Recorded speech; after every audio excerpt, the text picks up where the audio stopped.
Namaskar, I am Santosh Kumar Sahu in front of you with a new session of the series.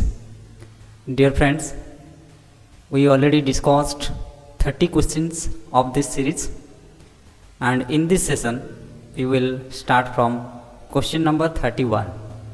Our next question is question number 31. Here it is given, according to Shiva Samhita, out of 84 asanas, which main asanas ought to be adopted? इसमें शिव संहिता का जो आसन है उसके बारे में दिया गया है। इसका रिलेटेड और एक भी क्वेश्चन आया था। जो शिव संहिता के अनुसार जो 84 आसन दिया गया है, इनमें से कौन सा मुख्य आसन है? आप अगर शिव संहिता देखेंगे, शिव संहिता का मेनली आपका चैप्टर नंबर 3 में आसन के बारे में मिल जाएगा। पहला आसन बताया गया है सिद्धासन। सिद्धासन आपको मिल जाएगा 97 से लेकर 101 वर्ष में मिल जाएगा। ये एक है। दूसरा क्या है? दूसरा बताया गया है पद्मासन। इसको याद रखिएगा क्योंकि ये बार बार पूछ लेता है। सेम टाइप का क्वेश्चन नहीं देगा, लेकिन आपको अगर ये 4 आसन का नाम याद है तो किसी तरह का भी क्वेश्चन डाल दे, आप उसको आंसर दे सकते हैं। पद्मासन का डिस्कशन आपको मिल जाएगा 103 से लेकर 107 वर्ष के अंदर। थर्ड में बताया गया है पश्चिमोत्तानासन। पश्चिमोत्तानासन, इसको उग्रासन भी कहा जाता है। ये दोनों को याद रखिएगा। आइदर पश्चिमोत्तानासन दिया होगा, नहीं तो उग्रासन दिया होगा। क्लियर? ये मिल जाएगा आपको 108 से लेकर 112 के अंदर आपको मिल जाएगा। और 4 नंबर आसन है स्वस्तिकासन। स्वस्तिकासन, ये आपको मिल जाएगा 113 वर्ष से लेकर 115। तो इसमें आपको आंसर मिल जाएगा। देखिए क्या क्या, सिद्धासन, पद्मासन, पश्चिमोत्तानासन, स्वस्तिकासन। देखिए पश्चिमोत्तानासन है क्या? नहीं, ये उग्रासन दिया गया है। पश्चिमोत्तानासन की जगह में क्या दिया गया है? उग्रासन। कहीं कहीं पश्चिमोत्तानासन दे देगा, तो इसमें कंफ्यूज नहीं होना, क्योंकि पश्चिमोत्तानासन को वहाँ उग्रासन कहा गया है। सिद्धासन मिल गया। पद्मासन ये होगा, ऑप्शन ए हो जाएगा, सिद्धासन पद्मासन। ऑप्शन बी में क्या दिया है? उग्रासन स्वस्तिकासन, यही होगा, उग्रासन स्वस्तिकासन। तो आपका आंसर होगा A and B. A and B कहाँ पे दिया गया है? ये ऑप्शन नंबर 2 पे आपका ए एंड बी दिया गया है। Clear? Next question number 32। Question number 32, according to Hatha Ratnavali the Mahayog includes. मतलब हठ रत्नावली के अनुसार महायोग में कौन सा शामिल है? तो इसको मैं 2-3 बार ऑलरेडी डिस्कशन कर चुका हूँ, फिर भी और एक बार बता देता हूँ, आप इसको याद रखिएगा। यहाँ से क्वेश्चन बार बार आता है, डायरेक्ट नहीं देगा तो इनडायरेक्ट पूछ लेता है। क्लियर? क्योंकि एग्जाम में क्या होता है, सेम क्वेश्चन नहीं आ सकता है, लेकिन उस क्वेश्चन को घुमा फिरा के आपको बताएगा। आपको अगर फैक्ट पता है तो आप आराम से कर लेंगे। ये जो हठ रत्नावली है, चैप्टर 1 में आपका अगर आप देखेंगे वर्ष 7 में पहले महायोग क्या है उसके बारे में बताया। क्या है महायोग का डेफिनेशन पहले बताया। डेफिनेशन है चित्तवृत्ति निरोधस्तु महायोग प्रकृतितः, means control of the mental fluctuation. इसको याद रखिएगा, control of the mental fluctuation is called महायोग। इसको भी डाल सकता है। क्लियर? और ये महायोग, टाइप ऑफ महायोग, उसके बारे में मतलब वही वर्ष में दिया गया है। उसके बाद योगश्चतुर्विधः प्रोक्तो योगज्ञ सर्व सिद्धिदः, मीन्स सिद्ध पुरुष के द्वारा, जितना भी सिद्ध पुरुष है उनके द्वारा ये बताया गया कि 4 तरह का महायोग है। क्लियर? पहले डेफिनेशन बताया गया। महायोग का डेफिनेशन क्या है, फिर से रिपीट कर रहा हूँ। महायोग का डेफिनेशन है चित्तवृत्ति निरोधस्तु महायोग प्रकृतित। Control of the mental fluctuation is called महायोग। क्लियर। महायोग के अंदर क्या क्या आता है? महायोग कितने तरह का है? 4 टाइप। योग चतुर्विधः प्रोक्तो, ये किसके द्वारा बताया गया है? सिद्ध योगी के द्वारा बताया गया है। जितने भी पहले से जो जो प्रैक्टिस करके सिद्ध बन गए हैं उनके हिसाब से ये 4 तरह का है। फिर आप अगर देखेंगे वर्ष नंबर 8, वर्ष नंबर 8 में आपको बताया गया क्या क्या? मंत्र योग लयश्चैव राजयोग स्तुतियक। मंत्र, इसका मतलब पहला मंत्र, देन लय योग, देन राज। ये सीक्वेंस है, इसको थोड़ा याद रखिएगा। कभी कभी इसी तरह का सीक्वेंस भी पूछ लेगा ना, इसीलिए। देन हठ योग। क्लियर। सो मंत्र योग लयश्चैव राजयोग स्तुतियकः हठ योग चतुर्थः स्यात् प्राणिनां मोक्षदायकः। हठ योग 4th, याद रखना, ये 4th, ये 3rd, लय 2nd एंड फास्ट मंत्र। इसका सीक्वेंस याद रखना, बाद में पूछ सकता है क्या सीक्वेंस है। क्लियर। यहाँ पे तो सीक्वेंस नहीं पूछा है, लेकिन बाद में आपको पूछ सकता है। तो आंसर मिल गया, मंत्र लय राज हठ।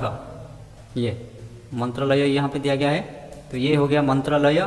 देन नेक्स्ट हो गया हठ दिया गया, राजा दिया गया, ये हो गया A and C. Where is A and C? This is the right answer. I hope it is clear. So next question we will see. Next question is question number 33। Which of the following are not the type of अंतर्धौती according to Gheranda Samhita? इसके बारे में भी मैं detail discussion कर चुका हूँ। पहले वाला लेसन में आप अगर देखेंगे, मैं जो षटकर्म, घेरंड संहिता का जो षटकर्म, वो पूरा डिटेल बताया था। फिर भी अभी मैं धौती के बारे में थोड़ा बता देता हूँ, क्योंकि ये धौती रिलेटेड क्वेश्चन है। तो धौती अगर हम एक क्लियर आइडिया आ जाएगा तो इसका आंसर भी हमको पता चल जाएगा। धौती, ये पहला प्रैक्टिस है षटकर्म का, धौती। क्लियर। धौती कितना तरह का है? 4 है। क्या क्या? एक है ये घेरंड संहिता के हिसाब से अंतर्धौती। क्लियर। देन दंत धौती, देन हृद धौती, देन मूलशोधन।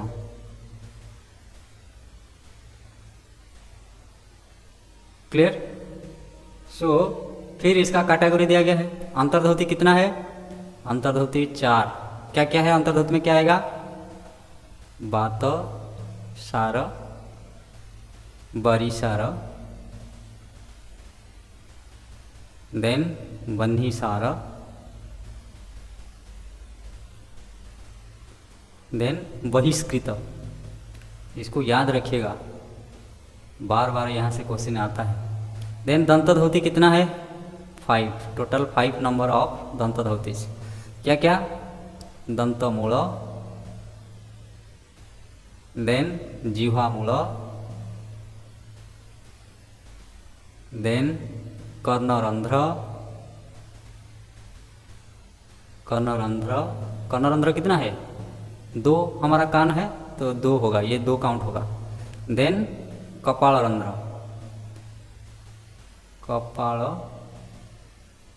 रंध्र, हृदय धौती कितना है? हृदय धौती 3। क्या क्या आएगा इसमें? दंड धौती, देन बमन धौती, देन बसो या वस्त्र कह सकते हैं। क्लियर। वस्त्र धौती। और मूलशोधन ये एक ही प्रैक्टिस है, इसका कुछ डिवीजन नहीं है। क्लियर। ये एक ही प्रैक्टिस ही है मूलशोधन। सो आपको मिल गया, पूरा क्लियर आइडिया हो गया। कितना टोटल धौती कितना है? 4, 5, 9, 3, 12, 1, 13। धौती 13 टाइप का धौती है। क्लियर? घेरंड संहिता में। तो इसमें हमको क्या पूछा है? Following are not type of अंतर्धौती। देखिए अंतर्धौती में क्या क्या है? अंतर्धौती में बातासारा, बारिसारा, बनीसारा, बहिष्कृत। बहिष्कृत इस ये है, बनीसारा है, मतलब ये नहीं आएगा आंसर में। हमारा आएगा आंसर होगा क्या? बमन एंड दंत। बमन दंत किसका है? किसका पार्ट है? ये हृद धौती का है, ये अंतर्धौती का नहीं है, हृद का है। तो इसलिए इसका आंसर क्या होगा? C and D. C D कहाँ है? यहाँ पे है। I hope it is clear. This is the answer. Then next question we will see question number 34। Which gland of body are exocrine in nature. देखिए हमारा शरीर में दो तरह का ग्लैंड होता है, एक होता है एंडोक्राइन, एक होता है एक्सोक्राइन। एक्सोक्राइन एंडोक्राइन, उसमें डिफरेंस क्या है? देखिए एंडोक्राइन और एक्सोक्राइन में डिफरेंस यहाँ पे कुछ मतलब डिफरेंस 2-4 पॉइंट यहाँ पे डिस्कस कर लेंगे। उसमें क्या डिफरेंस होता है? एंडोक्राइन में क्या होता है? Secret the product directly into the blood. Endocrine से जो सिक्रेशन होता है, एंडोक्राइन से क्या सिक्रेशन होता है? हार्मोन सिक्रेशन होता है। क्लियर? हार्मोन जो सिक्रेशन होता है वो डायरेक्टली ब्लड में मिल जाता है। एक्सोक्राइन में क्या होता है? Exocrine secret the product through duct. Duct मतलब क्या है? इसका डक्ट, बिना डक्ट में ये सिक्रेशन होता है और डायरेक्ट ब्लड में मिल जाता है। इसमें क्या होता है? डक्ट के थ्रू सिक्रेशन होता है एंडोक्राइन, सॉरी एक्सोक्राइन। तो डक्ट क्या होता है? डक्ट एक ट्यूब की तरह होता है जो लिक्विड कैरी करके जाता है। एक ट्यूब की तरह होता है, उसको डक्ट कहते हैं, जिसमें क्या लिक्विड उसके अंदर जाता है, उसको डक्ट कहा जाता है। तो ये एंडोक्राइन विदाउट डक्ट, ये एक्सोक्राइन विथ डक्ट। एंडोक्राइन जो सिक्रेशन करता है उसको हम हार्मोन कहते हैं, एक्सोक्राइन जो सिक्रेशन करता है हम उसको एंजाइम कहते हैं। ये डक्टलेस है, ये डक्ट ग्लैंड है। और एंडोक्राइन नॉर्मली क्या करता है? Main control long term activity of the body. Body का जो लॉन्ग टर्म एक्टिविटी होता है एंडोक्राइन के माध्यम से होता है। और एक्सोक्राइन का जो सिक्रेशन होता है, एंजाइम्स जो सिक्रेशन होता है, ये क्या करता है? शॉर्ट टर्म एक्टिविटी इसका होता है। जैसे आपका पानक्रिया, पानक्रिया क्या वो बोथ एंडोक्राइन ग्लैंड भी है और एक्सोक्राइन ग्लैंड भी है। तो एक्सोक्राइन से जो सिक्रेशन होता है पैनक्रियाटिक जूस एंजाइम, तो डाइजेशन करने के लिए वो मदद करता है। डाइजेशन क्या है? वो एक शॉर्ट टर्म एक्टिविटी है। Get my point? सो ये तो हमको पता चल गया, लेकिन हम अभी देखेंगे कि which gland of the body are exocrine in nature. Exocrine मतलब इसके अंदर आएगा जो एंजाइम सिक्रेशन करता होगा।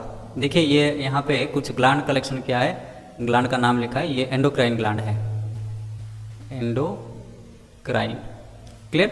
सो एंडोक्राइन में क्या क्या आता है? हाइपोथैलेमस जो मतलब सारे ग्लैंड को कंट्रोल करता है, हाइपोथैलेमस। पिनियल, पिट्यूटरी ये सब हेड रीजन में आ जाएगा। पानक्रिया आपके स्टोमक के पास। ओवारी ये फीमेल में, टेस्टिस मेल में। थायराइड ग्लैंड नेक रीजन में, पैराथायराइड भी नेक रीजन में। एड्रिनल ग्लैंड वो किडनी के ऊपर रहता है। ये सारा एंडोक्राइन है। तो इसमें हम देखेंगे पिट्यूटरी क्या होगा? ये हो जाएगा एंडोक्राइन, ये नहीं होगा। लिवर एंडोक्राइन है क्या? नहीं, ये एक्सोक्राइन है। सैलिवरी ग्लैंड क्या है? एंडोक्राइन है क्या? नहीं, वो डक्ट के माध्यम से सिक्रेशन करता है सलाइवा। क्लियर? तो वो एंडोक्राइन नहीं होगा, वो क्या होगा? एक्सोक्राइन। ये दोनों एक्सोक्राइन है। क्या क्या? B and C. थायराइड तो एंडोक्राइन हो जाएगा, ये नहीं होगा। सो आंसर होगा B and C. B C कहाँ है? This is the correct answer, option number 3। I hope it is clear. So next question is 35। Which of the following are the function of respiratory system. Respiratory system का function क्या है? सो इसमें हम ओवरऑली अब अगर हम देखेंगे तो रेस्पिरेटरी सिस्टम का ये सारा फंक्शन होता है। क्या क्या होता है? गैस एक्सचेंज होता है, हम जानते हैं। ऑक्सीजन और कार्बन डाइऑक्साइड हमारा एल्वेली में एक्सचेंज होता है, तो गैस एक्सचेंज हो गया। ब्रीदिंग, मूवमेंट ऑफ एयर, मतलब एयर मूव करता है, हमारा नाजल ट्रैक से जाता है एल्वेली तक, फिर एल्वेली से जो आता है नाजल तक, ये पूरा मूवमेंट होता है। साउंड प्रोडक्शन होता है। साउंड प्रोडक्शन कहाँ है? हमारा स्वर यंत्र है, लैरिंग्स को हम कहते हैं, तो वहाँ से साउंड प्रोडक्शन होता है। सो ऑफ्लैक्टरी असिस्टेंस भी है, क्योंकि सेंस मतलब जो ऑफ्लैक्टरी वहाँ पे एरिया है ओफ्लाटरी एरिया जो स्मेल को डिटेक्ट करता है, तो वो भी काम करता है। प्रोटेक्शन मतलब बाहर से कोई डस्ट हुआ, माइक्रोब हुआ, वो अगर एंटर करता है तो वो अंदर नहीं जा सकता है, अंदर चला जाएगा तो फिर हमारा लंग्स को हार्म करेगा। तो इसलिए प्रोटेक्शन होता है, हर जगह में प्रोटेक्शन होता है, और इसको प्रोटेक्ट करके म्यूकस प्रोडक्शन जो जहाँ पे होता है वहाँ पे क्या रुक जाता है, ये सारा चीज़ डस्ट वगैरह जो है पूरा अंदर नहीं जाता है। क्लियर? तो स्नीजिंग कॉफिंग के माध्यम से वो बाहर निकाल लेता है। ये सिस्टम भी हमारा रेस्पिरेटरी सिस्टम के अंदर है। तो यहाँ पे देखिए क्या क्या है। वेंटिलेशन आएगा या नहीं आएगा, क्योंकि गैस एक्सचेंज हो रहा है और एयर का मूवमेंट हो रहा है। वेंटिलेशन का मतलब तो वही है ना। विजन नहीं आएगा, रेस्पिरेटरी सिस्टम में विजन कैसे होगा? क्लियर? ये नहीं होगा। प्रोसेस ऑफ स्मेलिंग ओफ्लैक्टरी है इसलिए ये होगा। क्रिएशन ऑफ साउंड क्रिएट होता है। तो ACD option number 3 this is the right answer. I hope it is clear. So we will see the next question. Next question is 36। स्त्यान संशय अविरति भ्रांति दर्शन आर इंक्लूडेड अंडर। ये कहाँ से आया है? योग सूत्र से आया है। तो योग सूत्र में आप अगर देखेंगे चैप्टर नंबर 1 सूत्र 30, वहाँ पे क्या अंतराय के बारे में बताया गया है। व्याधि स्त्यान संशय प्रमाद आलस्य विरति भ्रांति दर्शन अलब्ध भूमिकत्व अनवस्थितत्वानि चित्त विक्षेप स्ते अंतराया। सूत्र में ही आपका आंसर है। इसलिए मैं बार बार कहता हूँ, आपको सूत्र याद कर देंगे तो आपका प्रॉब्लम आधा सॉल्व हो जाएगा। क्लियर? योग सूत्र से जितना भी क्वेश्चन आएगा, अगर सूत्र याद रह गया तो 50% आपका टेंशन चला गया, और बाकी जो 50% है थोड़ा सा लॉजिक लगा के उसको कर सकते हैं। क्लियर? सो अंतराय मतलब क्या है? अंतराय मतलब ऑब्स्टैकल। इसको 9 अंतराय कहा जाता है। व्याधि स्त्यान संशय प्रमाद आलस्य अविरति भ्रांति दर्शन अलब्ध भूमिकत्व अनवस्थितत्वानि, ये सब ऑब्स्टैकल है। जो चित्त को विक्षेप करता है। चित्त विक्षेप का मतलब क्या है? Distraction, which is cause to distract the mind को डिस्ट्रैक्ट करता है। तो ये आंसर मिलेगा आपको। स्वभुव क्या है? स्वभुव क्या आता है? दुख धर्मन्य अंगमेजयत श्वास प्रश्वास विक्षेप स्वभुव। स्वभुव मतलब कंपनियन, वो मदद करता है चित्त को मतलब विक्षेप करने के लिए, वो स्वभुव कहा जाता है। स्वभुव में क्या? दुख धर्मन्य अंगमेजयत श्वास एंड प्रश्वास, ये स्वभुव में आएगा। वो स्वभुव कहाँ डिस्कशन किया गया है? वही चैप्टर नंबर 1 सूत्र नंबर 31 नेक्स्ट सूत्र में। इसका अंतराय का नेक्स्ट सूत्र क्या? स्वभुव। और डी में क्या दिया गया है? उपविक्षेप। इसी तरह का कॉन्सेप्ट कुछ डिस्कस नहीं किया गया है योग सूत्र में, तो ये नहीं होगा, ये भी नहीं होगा। तो AB ये आएगा, किसके अंदर आएगा? स्त्यान संशय, ये अंतराय है और क्या करता है? चित्त को विक्षेप करता है। क्लियर? सो AB कहाँ है? ये option number 2 A and B। Clear? I hope it is clear. Next question is 37। Which of the following type of food are not beneficial for individuals of pitta. So ये जो क्वेश्चन है उसी समय में आपका रॉन्ग डिक्लेयर किया गया था, और ये क्वेश्चन सबको ग्रेस, जो लोग अटेंड किए थे उसको ग्रेस मार्क मिला था। इसलिए मैं बार बार कहता हूँ यहाँ पे माइनस मार्किंग नहीं है। आप सारा क्वेश्चन को अटेंड कर दीजिए, अगर सही है तो सही है, गलत है तो भी अटेंड कर लीजिए, क्या जाता है उसमें। क्लियर? सो अगर गलत हो जाए, गलत डिक्लेयर हो गया क्वेश्चन, तो आपको ग्रेस मार्क मिल जाएगा, नहीं तो नहीं है, उसमें क्या। सो ये रंग क्यों दिया गया था? क्योंकि यहाँ पे पूछा गया है टाइप ऑफ फूड पूछा गया है, आर नॉट बेनिफिशियल फॉर पित्त प्रकृति। पित्त प्रकृति के लिए कौन सा खाद्य सही नहीं है? देखिए आपका ये जो है क्वालिटी ऑफ फूड अगर यहाँ पे होता, ये रस दे दिया तीनों, कौन? श्योर, स्वीट, पॉनगेंट, ये रस क्वालिटी का, ये रस के अंदर आता है। और क्वालिटी ऑफ फूड सिर्फ एक ही ऑप्शन है, क्या है? कोल्ड है। जो इसीलिए सफिशेंट ऑप्शन नहीं है। इसीलिए इसको रॉन्ग डिक्लेयर किया गया है। क्लियर? सो पित्त का क्वालिटी क्या है?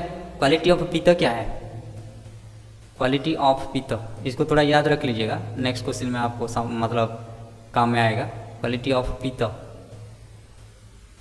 क्वालिटी ऑफ पित्त, पित्त का जो क्वालिटी है उसका ऑपोजिट फूड अगर खाएंगे, ऑपोजिट क्वालिटी का फूड खाएंगे तो पित्त आपका बैलेंस रहेगा। अगर सेम क्वालिटी का फूड खाएंगे, पित्त का जो क्वालिटी है सेम क्वालिटी का खाद्य खाएंगे तो आपको अग्रावेट करेगा। तो पित्त का क्वालिटी थोड़ा याद रख लीजिएगा। पहला है स्नेह, जो अनकटस होता है, तीक्ष्ण, तीक्ष्ण जो शार्प होता है, शार्पनेस। देन उष्ण, उष्ण मतलब जो हॉट होता है। लघु, जो खाना हमारा हैवी होता है, सॉरी लघु लाइट। क्लियर? देन आपका द्रव, द्रव मीन्स क्या? लिक्विड तरह का खाना, द्रव।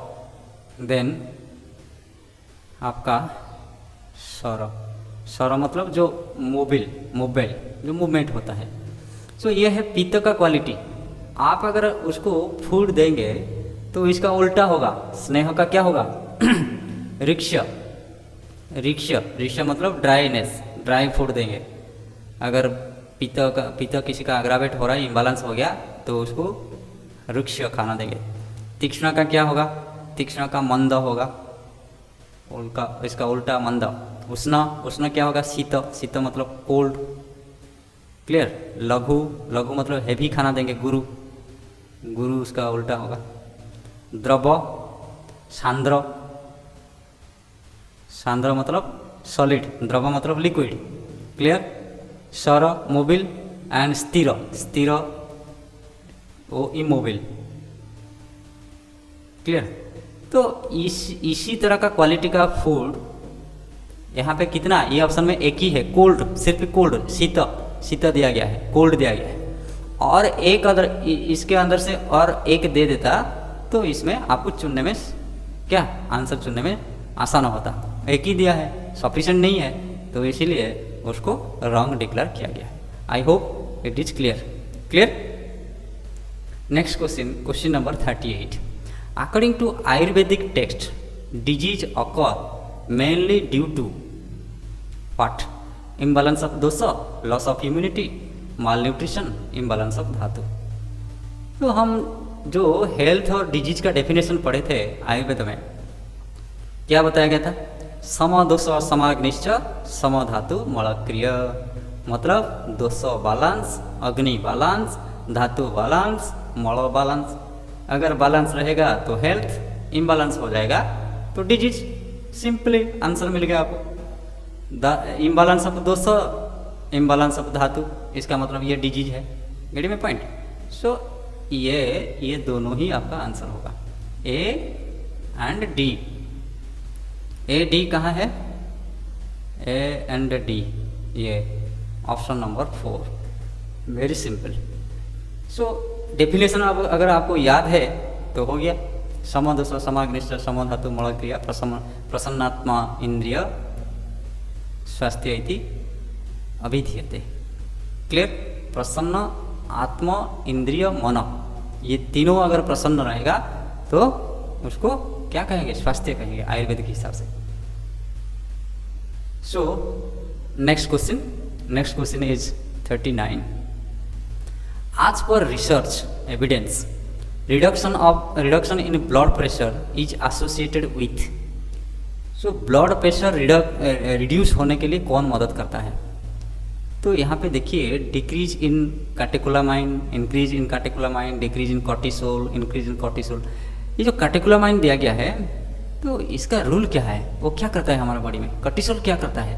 तो उसको अगर आप जान लेंगे तो कोई भी किसी तरह का भी क्वेश्चन डाल दे, इससे रिलेटेड आप कर सकते हैं। अगर आप जानते नहीं है कैटेकोलामाइन का काम क्या है और कॉर्टिसोल का काम क्या है तो कैसे आप आंसर देंगे? आंसर नहीं दे सकते हैं। तो ये जो कैटेकोलामाइन है ये क्या करता है? हार्ट रेट को बढ़ाता है, ब्लड प्रेशर को बढ़ाता है, ब्रीदिंग रेट बढ़ाता है, मसल स्ट्रेंथ, ये सारा इंक्रीज करेगा, मेंटल अलर्टनेस ज़्यादा हो जाएगा। क्लियर? और lower the amount of blood going to skin and intestine, intestine को और स्किन को ब्लड का जो फ्लो है वो कम करेगा, लेकिन इंक्रीज कहाँ कर देगा, आपका जो मेजर ऑर्गन है ब्रेन, हार्ट, किडनी, इसको ब्लड फ्लो ज़्यादा हो जाएगा, जो हमारे लिए अच्छा नहीं है। और कॉर्टिसोल क्या करता है, कॉर्टिसोल तो एक प्राइमरी, उसको प्राइमरीली कहा जाता है क्या, स्ट्रेस हार्मोन कहा जाता है। तो वो क्या करता है, शुगर लेवल ज़्यादा कर देता है ब्लड स्ट्रीम में, और ब्रेन में ज़्यादा ग्लूकोज का यूज कर लेता है। और cortisol also call function that would non essential और हार्मफुल फंक्शन फाइट सिचुएशन बना देता है। तो ये दोनों अगर इंक्रीज होगा तो हमारा ब्लड प्रेशर क्या होगा, इंक्रीज होगा। ये दोनों अगर डिक्रीज होगा तो हमारा ब्लड प्रेशर डिक्रीज होगा। इसलिए आंसर क्या होगा, decrease catecholamine means as per research evidence reduction in blood pressure is associated with, blood pressure कैसे रिड्यूस होगा, ये कैटेकोलामाइन डिक्रीज होगा एंड कॉर्टिसोल डिक्रीज होगा, तभी हमारा क्या ब्लड प्रेशर कम होगा। ये अगर इंक्रीज होगा तो ब्लड प्रेशर इंक्रीज होगा। क्लियर। सो इसमें आंसर क्या होगा, ए एंड सी। ए सी कहाँ पे है, ये option number 2। I hope it is clear. Next question, question number 40। This is very easy question. Which of the following are balancing. देखिए यहाँ पे कौन सा बैलेंसिंग है, ये दोनों पैर में खड़ा है, ये भी दोनों पैर में खड़ा है, और ये एक पैर में खड़ा है, ये एक पैर में खड़ा है। इसका मतलब एक पैर में ज़्यादा बैलेंस चाहिए, हाँ या नहीं। तो त्रिकोणासन में भी आपको बैलेंस चाहिए, बैलेंस से हर किसी में चाहिए, लेकिन हमको आंसर देना है मोर अप्रोप्रिएट जो है वही हम चुनेंगे। क्लियर। सो देखिए ये है क्या, ये गरुड़ासन। क्लियर। और ये क्या, त्रिकोणासन, ये नटराजासन, ये क्या कटी चक्रासन। क्लियर। सो इसमें कौन सा होगा, गरुड़ासन और नटराजासन, ये दोनों में हमको बैलेंस चाहिए। क्लियर। ये मोर अप्रोप्रिएट है, गरुड़ासन, नटराजासन। ए सी कहाँ पे है, ए सी एंड सी आपका option number 4। Clear. A and C, this is the right answer. I hope it is clear. Then next question we will see question number 41। यहाँ पे देखिए तर्क और अभिकथन, ये आ गया अभी असर्टेशन रीजन। क्लियर। सो इसमें हम देखेंगे पहला दिया गया है क्या, असर्टेशन क्या, अभिकथन क्या दिया गया है इसमें, विद्या लीड्स टू इमोर्टैलिटी। ये कहाँ से आया है, उपनिषद से आया है।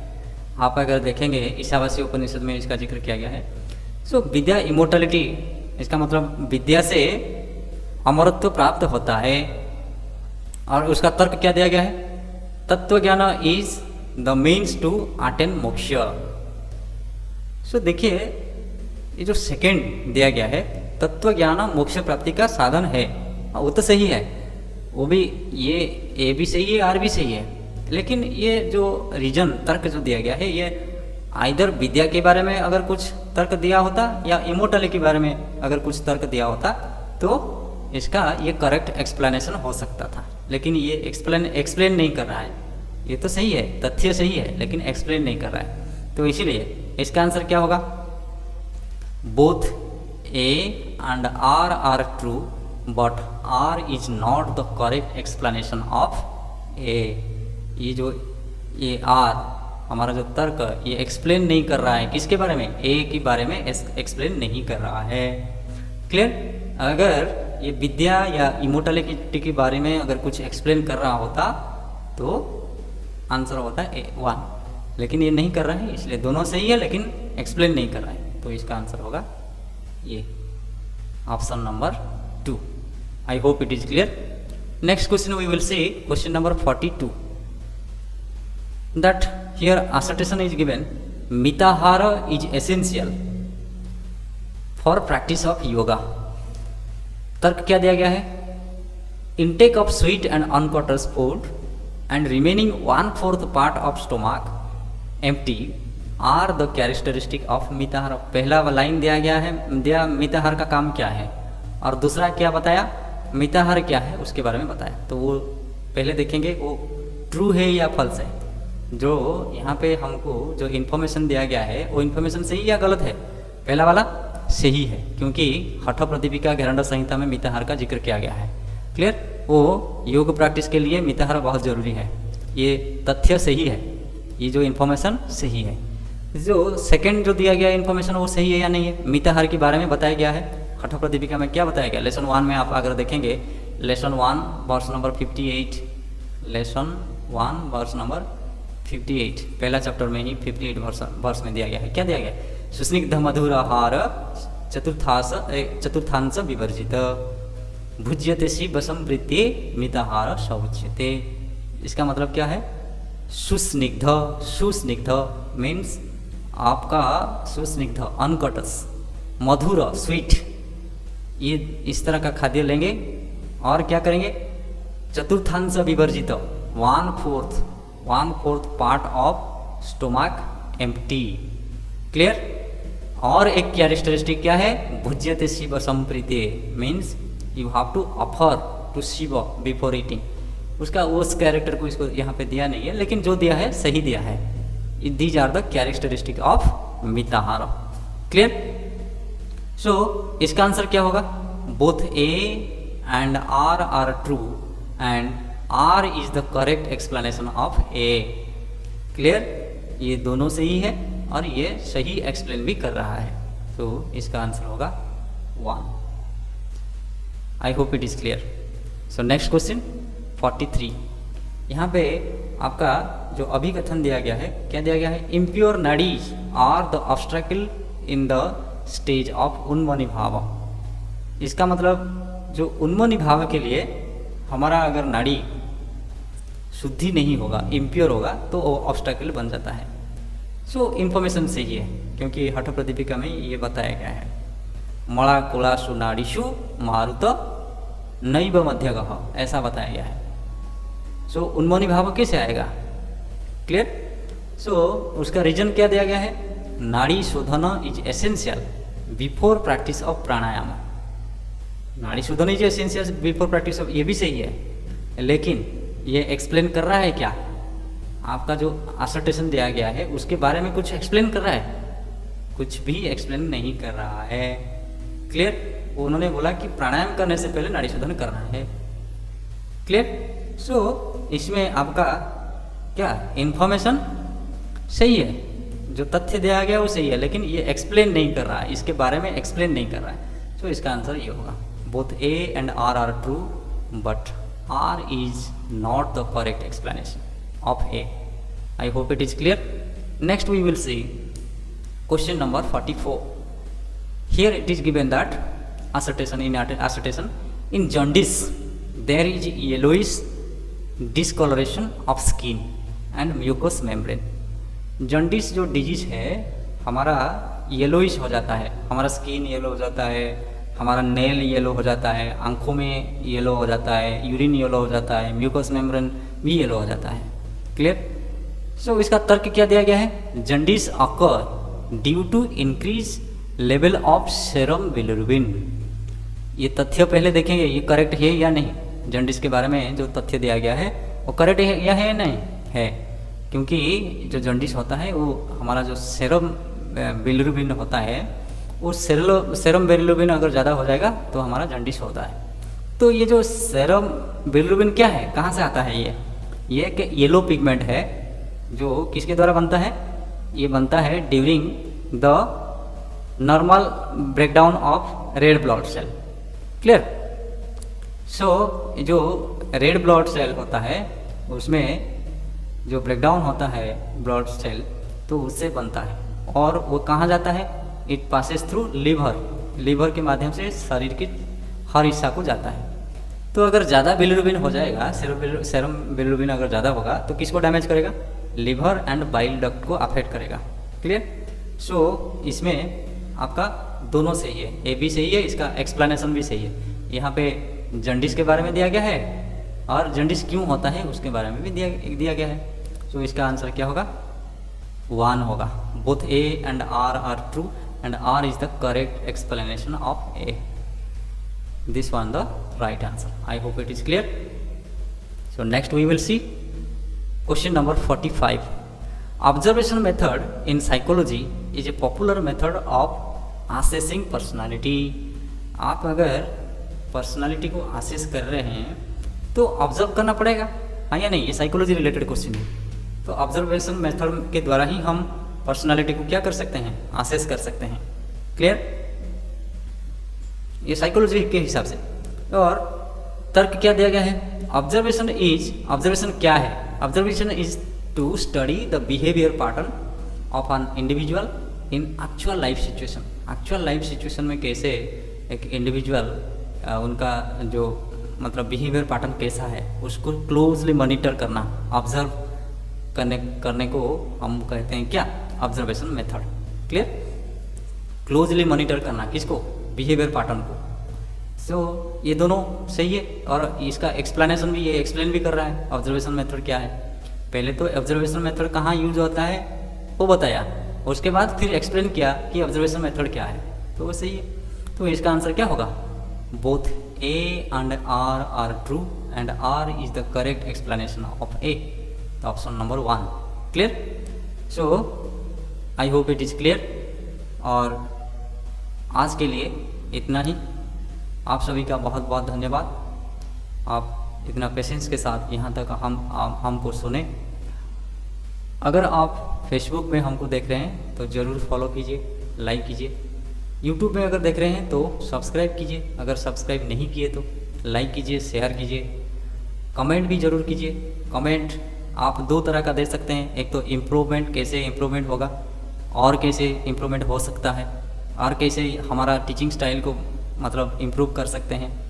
और दूसरा क्या कर सकते हैं, आपका अगर कहीं डाउट हो रहा है, मैं अगर आपको समझा नहीं पा रहा हूँ कोई भी क्वेश्चन, तो उसके बारे में भी आप कमेंट जरूर कीजिए। बहुत बहुत धन्यवाद।